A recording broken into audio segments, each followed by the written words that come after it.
de outro professor, né, o professor Fernando de Araújo Pena. Professor, suas considerações e por que você é contra este projeto? Falar que o projeto é absolutamente neutro e apartidário é no mínimo questionável. O projeto surge a pedido do deputado Flávio Bolsonaro, deputado do estado do Rio de Janeiro, que entra em contato com Miguel Najib e pede para que seja produzido um projeto de lei, que é apresentado primeiro no estado do Rio, então dia 13 de maio de 2014, e poucas semanas depois pelo irmão dele, o vereador Carlos Bolsonaro, no município do Rio de Janeiro. Depois o projeto, então, é disponibilizado no site, o Anteprojeto Municipal Estadual, e a gente tem isso sendo apresentado em vários estados do Brasil. E dizer que o projeto ele só garante direitos constitucionais, eu também não concordo. Eu acho que ele é uma interpretação de elementos constitucionais baseados numa concepção absolutamente equivocada do que seria a escolarização, o que leva a algumas interpretações dos dispositivos constitucionais que, para mim, são equivocadas. Por exemplo? Por exemplo, o projeto se propõe a definir os princípios que devem orientar a educação nacional. Só que é um projeto de lei ordinária e esses princípios já estão estabelecidos na Constituição. Então, o anteprojeto determina o projeto do Escola Sem Partido. Vou pegar como referência o PL 867 de 2015, que está tramitando na Câmara dos Deputados. Ele coloca como princípio o pluralismo de ideias no ambiente acadêmico.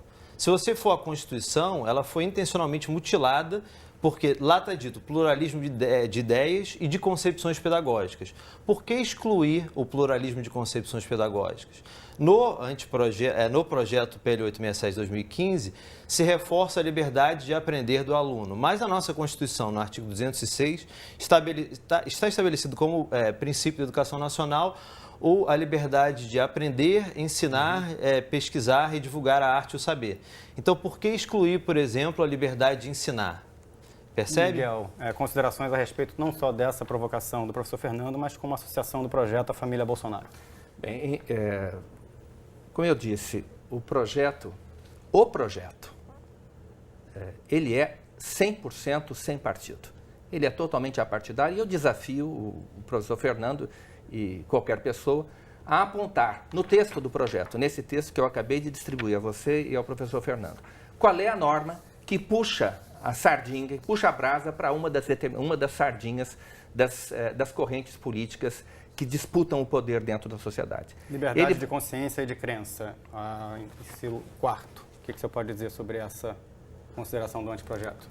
Está na Constituição Federal, é o item artigo 5º, inciso 6º da Constituição Federal, assegura a liberdade de consciência e de crença, uma garantia constitucional. Veja só, a propósito dessa observação de que o projeto estaria mutilando o texto constitucional, obviamente uma lei ordinária não pode suprimir normas da Constituição Federal.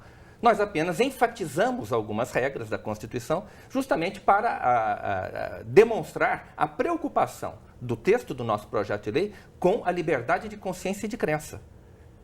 Nós enfatizamos regras da Constituição para enfatizar, por exemplo, o princípio da neutralidade política e ideológica do Estado. O Estado deve ser neutro.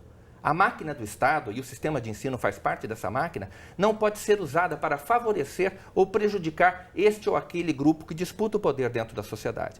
Esta é a maior preocupação do nosso projeto. Na verdade, três preocupações. Assegurar a neutralidade política, ideológica e religiosa da máquina do Estado. Segundo, assegurar a liberdade de consciência e de crença do estudante, que dentro da sala de aula é uma audiência cativa. A presença do estudante em sala de aula é obrigatória. Portanto, se o professor puder usar o seu discurso para dizer aquilo que ele bem entende dentro da sala de aula, ele estará violando a liberdade de consciência e de crença do seu aluno. Basta pensar num professor ateu ou, o contrário, num professor religioso que use o seu discurso em sala de aula para promover ou as suas crenças ou a sua não crença. Eu vou deixar muito clara a minha posição. Eu não sou a favor de uma lei que instaure censura nas escolas, proibindo os professores de emitirem suas opiniões. Portanto, nesse sentido, eu não sou simpático à lei da escola sem partido, porque eu acho que ela vai criar uma série de imbrólios, inclusive com pais, certo? De repente um professor vai dar aula de darwinismo e um pai religioso evangélico vai se ofender. Não sou a favor. Isso não significa que eu não ache que aquilo que moveu a criação dessa lei seja verdade. Portanto, apesar de eu não concordar com a lei, eu acho que ela tem uma intenção de fundo que é uma intenção justa e correta. Que intenção é essa? Infelizmente, a maior parte dos professores sim prega em sala de aula. É uma mentira quem diz que isso não acontece. Isso acontece, inclusive, nas aulas, nas escolas católicas. E quando eu quero dizer que pregam, cada vez mais os jovens chegam na universidade de cabeça feita. Cada vez mais você tem uma pregação comunista, Foucaultiana, politicamente correta, de esquerda, feminista, todo tipo de pregação na escola. Então, aqueles colegas que afirmam que não existe pregação em sala de aula, acho que estão agindo ou de forma mal informada ou simplesmente de má fé.